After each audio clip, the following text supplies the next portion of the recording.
আসসালামু আলাইকুম, কেমন আছেন সবাই? তো আজকে কিন্তু আমার ঘুম থেকে সকালবেলা উঠতে অনেকটা লেট হয়ে গিয়েছে। তো আমার ছেলেকে 8:30টার ভিতরে মাদ্রাসায় নিয়ে যেতে হয়। তো কি করব, কি নাস্তা বানাবো তাড়াহুড়ো করে কিছুই মাথায় আসছিল না। তো হঠাৎ মনে পড়লো যে বাসায় তো পাউরুটি আছে।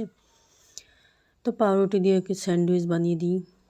তো চলে আসলাম, একটা ডিম দিয়ে 2 চামচের মতো চিনি দিয়ে দেখেন আমি কিন্তু ভালো করে ফেটিয়ে নিচ্ছি, যাতে চিনিটা দলা দলা না থাকে। এদিকে আমি পাউরুটিগুলো প্যাকেট থেকে বের করে নিয়েছি। তো একটা ডিম দিয়ে হয়তো 4 পিস কি 5 পিস পাউরুটি ভাজা যাবে হয়তোবা।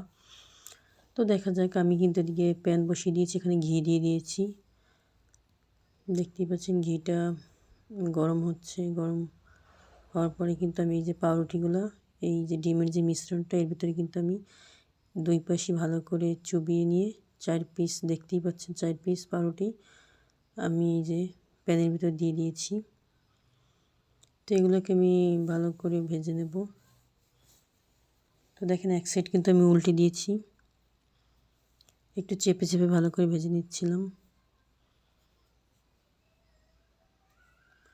দেখেন আমার এইটা কিন্তু ভালোই হয়ে গিয়েছে এক সাইড। তো আমার চ্যানেলে নতুন হয়ে থাকলে আপনি অবশ্যই আমার চ্যানেলটা সাবস্ক্রাইব করে রাখবেন।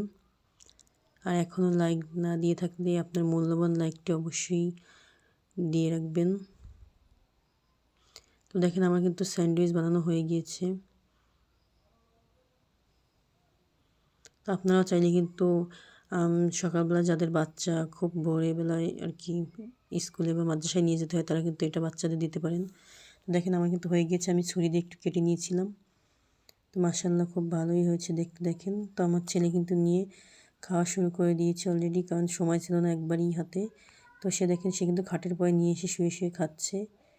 তো আমি ওদিকে চা বানাচ্ছিলাম আরও। তো সে বলছিল অনেক টেস্টি হয়েছে নাকি। সবাই ভালো থাকবেন, আল্লাহ।